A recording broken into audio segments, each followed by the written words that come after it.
Hey guys, welcome to our live stream, and today I'm going to talk about calorie counting and how to make that work for you with your healthy thin mentality.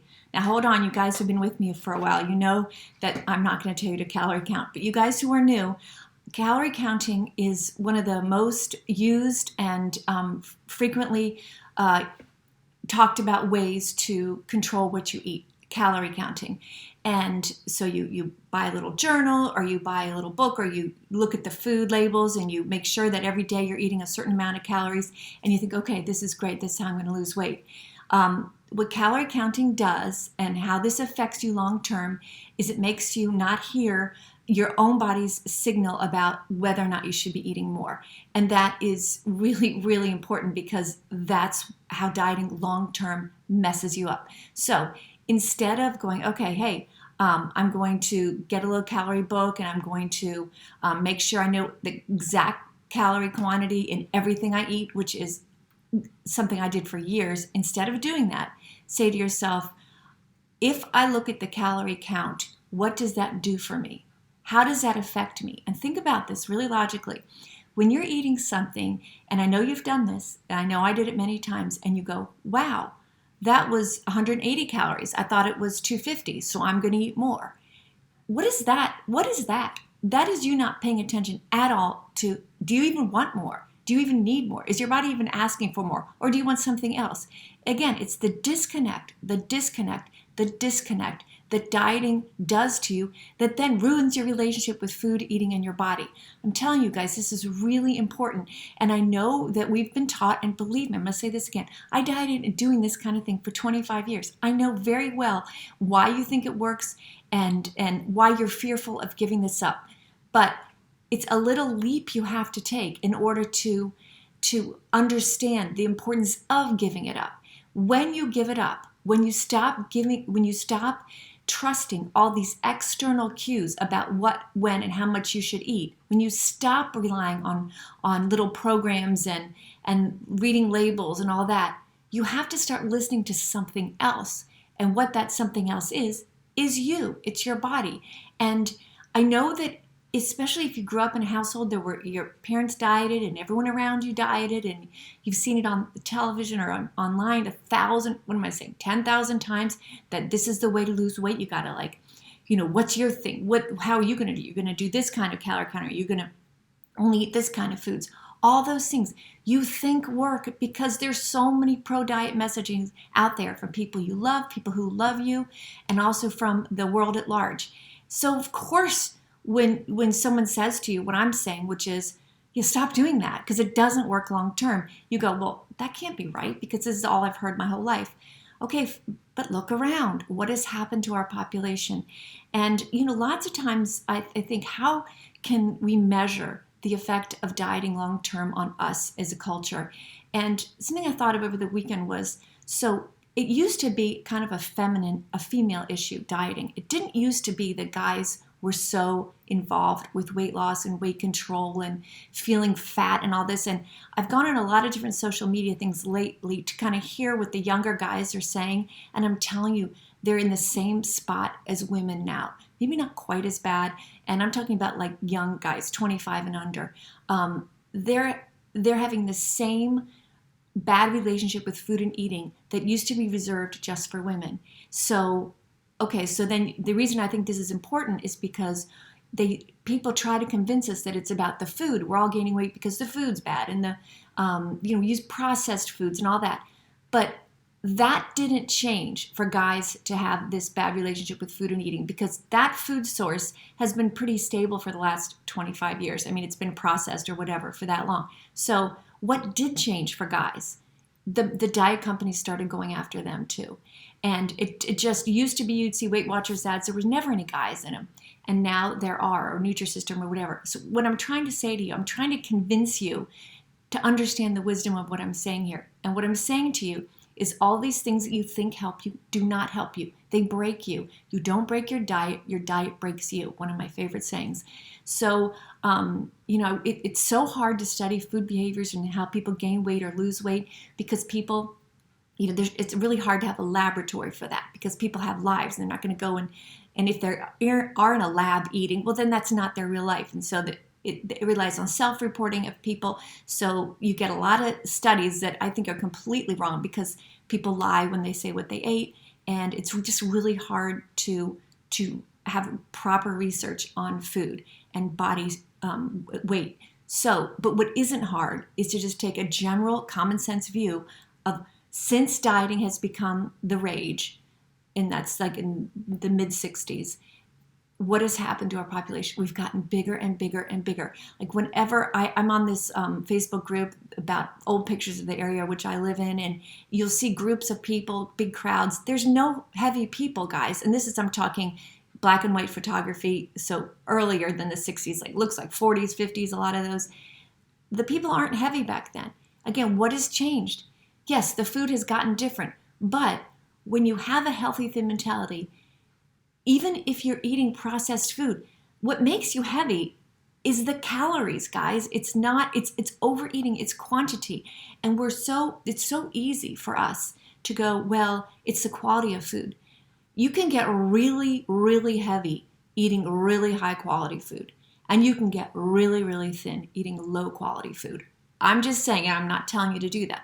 I'm just saying that it's quantity that we're losing focus on. And people will say, oh, but sugar, it's addictive, or it causes you to have weird cravings and all that stuff. Sugar in a quantity that matches your body's true craving for sugar is not that much. It's small, okay? I know this, I'm obviously can only speak to my cravings, but I've seen this from many other people in our group. So if you think that it's because the food quality is deteriorated, I just don't agree with you. It's because we eat too much, because the portions are enormous. And when you go to a restaurant nowadays versus when you did in the 50s, the difference, besides being the food quality, if you want to talk about that, it's the quantity. It's the massive amount of food that's put on our plates now, because that's what we've come to expect. And even if it's the most amazing, nutritious, wonderful food in the world, if you're eating that much, you're going to get heavy, right? You're going to get heavy. So when in the little headline for this video, when I say this is how to count calories properly, the way to count calories properly, say that again 3 times, is to have your body do it for you. And how does your body count calories? By saying, hey, hunger is gone. That is where the best calorie counting lies. So if you continue to rely on the outside source, if you continue to, instead of listening to your body, to dismiss what your body is telling you and instead look at a label, you are continuing to divide yourself from the amazing wisdom you were born with. And if wisdom sounds corny to you, or if you just can't even imagine that you have this wisdom, just think for a minute how reasonable it is that of course you do have this wisdom. Like if you see animals out eating, they have a different relationship with food and eating because they let's say you're a lion or whatever, you know what your body needs, you know what you're supposed to eat, that is set, predetermined in your biology, and they eat different because they maybe gorge on food, but then they stop. Then you just don't see a lot of obese animals, even where there's plentiful food, guys, even where there's plentiful food. And so you can't really talk about, our household pets because we've kind of corrupted them too. But I'll get to that, King Cat. Just keep thinking how reasonable it is to think that you can eat what you crave in the quantities that match your body by listening to your body. Think about how reasonable this. So King Cat's sitting here saying, I've embraced HTM for over a year and still haven't lost much weight. I don't weigh myself, but clothing-wise, I can tell it's not a big difference. I eat when hungry and only until satisfied. Reasonable point. When you first come to a healthy thin mentality, the first step is to get where you are. That's the first step. So you are there, and that's fantastic. If you want to ramp up your weight loss, the way you do that is to get in that hunger mode where instead of hating your hunger or fearing your hunger, even if you're not fearing it, just tolerate a little bit more. In other words, when you're eating and you think you need a couple more bites, say, okay, maybe if I just have one more bite. Start getting into that mode of not leaving yourself hungry and desperate. That's not good. But in saying, could I be done now? Could I be done now? And that's where you want to stop eating. And when you do that, and you do that in a calm way that isn't someone else telling you to stop eating. Because when someone else tells you to stop eating, whether it's, your family members, your wife or your husband, it's a terrible thing to do to somebody. Food is life. So when you tell someone to stop eating, it's a really emotionally charged thing to say to someone. Never say that to someone. Never say that. If you want someone in your family, by the way, to lose weight or understand, the best thing you can do, is, especially for children, is to model healthy, thin mentality, behavior yourself. And that is the most influential thing you can do. But King Cat, while you're sitting there wanting to lose more weight, I am not saying to get a diet mentality where you ignore your hunger. Just see if you can leave a little more behind at your meals. Because another big revelation you will have with your healthy, thin mentality is you need less food than you think. And also, I do not know what your weight is or how much you want to lose. So some people can be a really great weight, be in their happy, healthy weight, and want to lose more weight. Again, I don't know if that's you. And so part of this message is I am completely for being in your happy, healthy weight range, being your best, shape that you love. But I'm also saying, again, because I don't know your weight specifically, so for you guys who are listening who are already a good weight, but you just want to lose more, be careful with overreaching there, because your body does have a weight that it wants to be. It's your body type. If you're constantly fighting that, that's going to be a battle that you will never win, because you will constantly fight. So you may keep your weight where you want it, but it will be a constant battle. So just make sure that, that your weight loss or your body size goal is reasonable for you. Okay, so let's say you do have weight to lose. Then let me reemphasize what I said a second ago. Just understand that what you put on your plate and what you eat is partly habit over years. You think, well, this is about how much.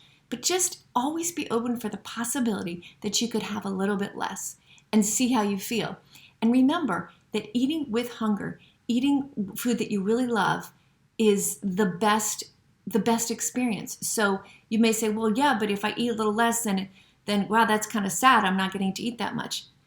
As long as you're eating when you're hungry and just pulling back when hunger is quiet and just listen really hard for that. Go, okay, I think I could be done.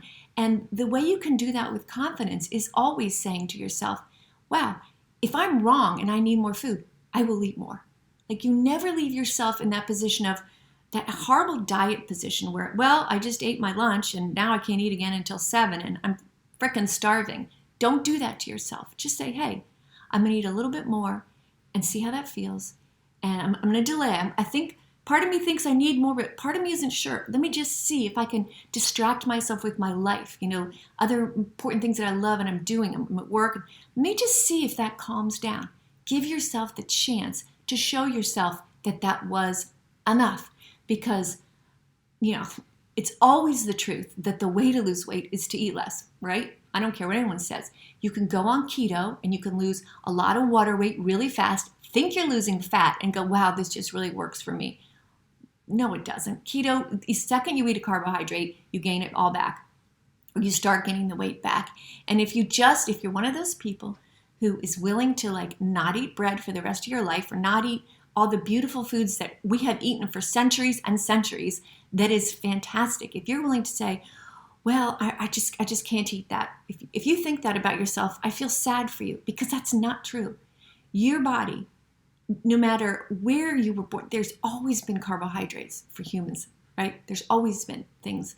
Now, yeah, we ate more meat a long, long time ago, but the reason that you think keto works for you is because when you're in ketosis, which is what keto tries to do to you, that squishes your some of your hunger pangs. I'm sorry, I'm forgetting the technical term for it, but that doesn't last. It's temporary. It's the way that your body responded if you were born many, thousands of years ago.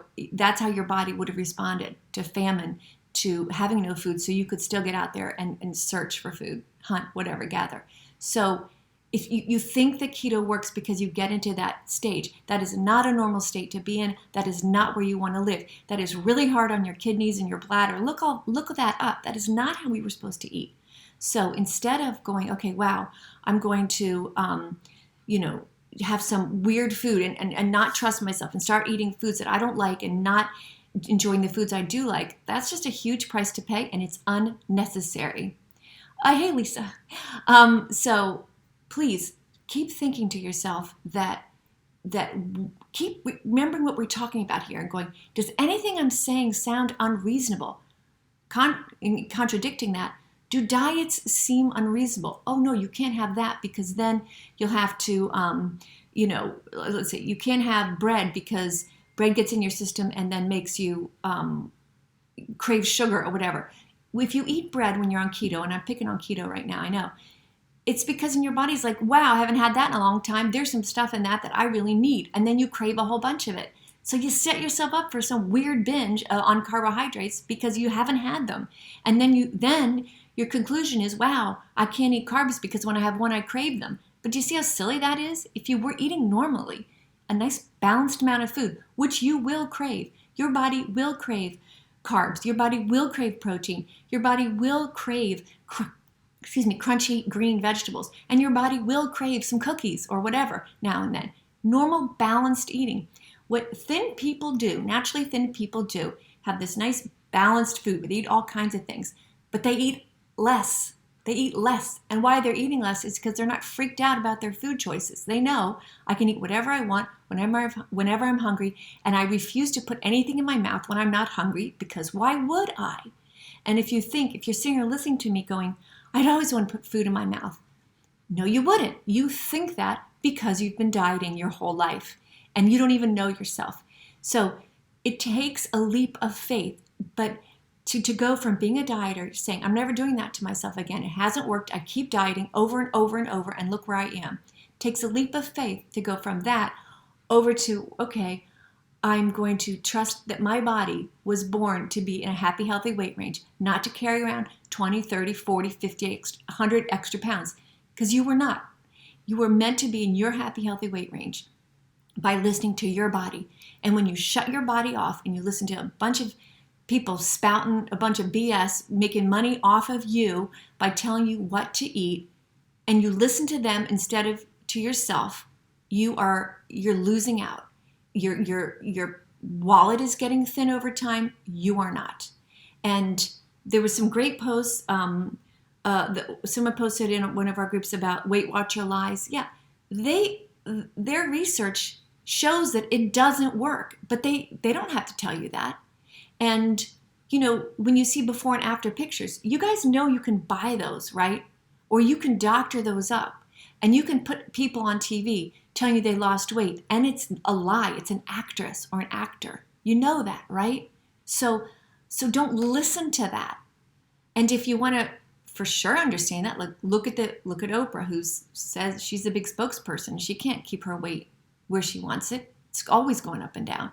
What happens when you eat the problem food for 2 years? Isn't that long enough of craving, overeating that particular food? I feel like that's long enough to get it in its proper perspective. Depends what it is. Maybe it's something you really love. Maybe it's not a problem food at all. Maybe it's something that nourishes you. And maybe, I don't know what food is, but even if it's something sweet, maybe that's something your body needs. And we're all of different ancestry, born with different bodies and different metabolisms. So if something you've been eating for 2 years is something your body still asks for, I would continue eating it when I'm hungry, period. When you say something's a problem food, and again, I don't know which one you're referring to, we demonize foods. We demonize sweet things because, that couldn't be good. But you know what? Yes, it could. It could. I'm trying to think, I love peanut butter. That's a high-fat, high-calorie food. Is that a problem food? I don't know. Makes me feel really great when I'm hungry. I used to think it was a problem food when I was a dieter, but is it? Maybe it's just something I really like. So when you're in this mode of trying to decide about healthy, thin mentality living, just remember how stupid it is to copy dieters, and that's what we all do. I'm going to copy this dieter. She looks good, and this is her diet. or I'm going to copy that diet program because that's good. Why aren't we copying naturally thin people? Because isn't that what we want to be? That's what building your healthy thin mentality is all about. I don't call it naturally thin because I know if I say that, people will think I'm not naturally thin. I could never do that. So that's why I don't use that phrase. But that's who we want to copy, right? Don't you want to be the person who goes out to lunch and orders whatever they want and eats the exact amount that they want and then stops eating and goes on with their day? Isn't that what you want? Or do you want to be the person who's going counting their blueberries every morning? Where is the joy in that? And it doesn't work, guys. If you copy dieters, you will be a dieter for the rest of your life. So if you have a great, keto is so awesome, or whatever, the DASH diet, all those things, they all say the same thing. It all comes down to the same thing. Eat lean meats and green vegetables and limit your carbs. They all say the same thing. There's no news there. And yeah, they all will help you lose weight. And then you will either have to continue to diet for the rest of your life and go up and down to stay there, or you'll break and you'll just say, I'm not meant to be thin, and you'll just start overeating because you've given up. That's what it does to you. I just saw something come up. So that's what that does to you. So instead of, as you're laying in your bed at night thinking about food and, okay, what are you going to do tomorrow and all that, instead of saying, okay, I just really need to get this under control, and this healthy thin mentality thing, it just doesn't seem right for me. It's going to take too long.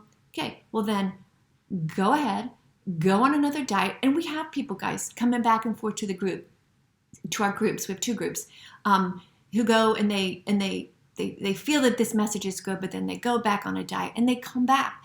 And it's okay if you need to do that a couple of times. I'll tell you, because I went back and forth on it before I really nailed it. I went back and forth on it because you're the diet guilt. This couldn't be right. This couldn't be right. Stop. It is right. It's exactly what you need. It is exactly what you need to embrace yourself instead of all the BS that you hear out there. And again, just think of everything I say and how reasonable it is. You don't break your diet breaks you.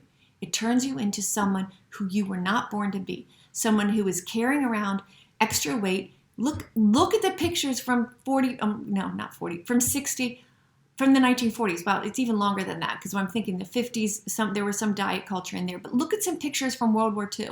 I don't mean people who were in war. I mean that era. People weren't heavy then.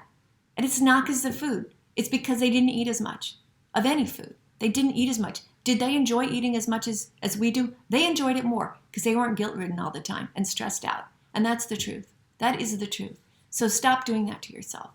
And just stop vacillating and saying, this just can't be good. Because when you're saying that, you're not listening to the logic of what we're talking about here. And the logic is really important, because what diet companies love is for you to be desperate. Because when you're desperate, you become illogical, and then you're game. And they love that, you guys. They love it when you're desperate. For you guys who don't know, I worked with at Nutrisystem many, many years ago. And when someone came in emotionally distraught, they were just ripe to be sold a diet program. I did it for a year. This is a long time ago when I was in grad school. And I, like many people who work in that industry, I thought I was doing something good. I thought I was helping. But it became so obvious that when these people came back in heavier than ever, when they'd done exactly what we asked, that no, this does not work. And not just Nutrisystem, any diet that puts you out of touch with your own body.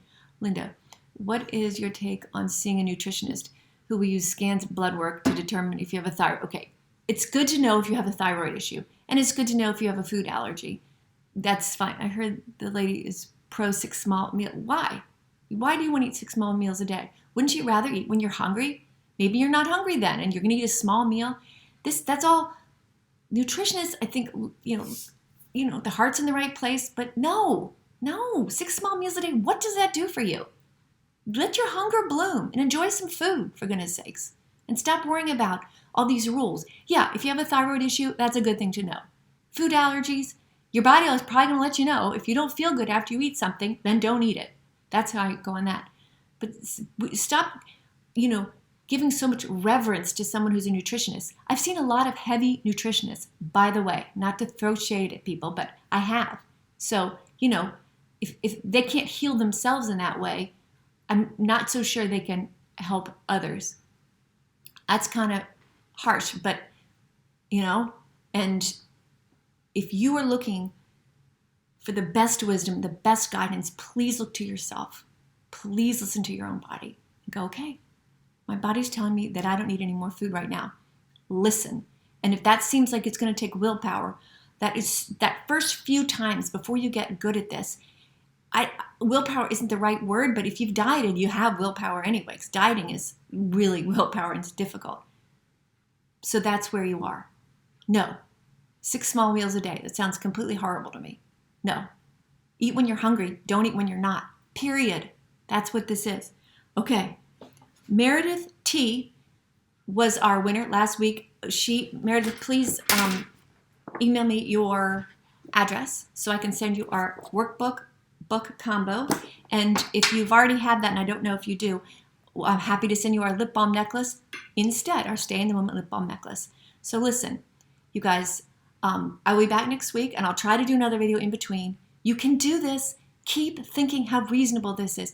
Keep looking at those ads you see and calling BS on them, because they are BS. They don't work. They're bought and paid for by people who are trying to get your money. They're not trying to get your health. They're trying to get your money. Okay? All right. We'll talk soon. Thanks for being here. Hey, like, share, and subscribe to get in our drawing. Thanks.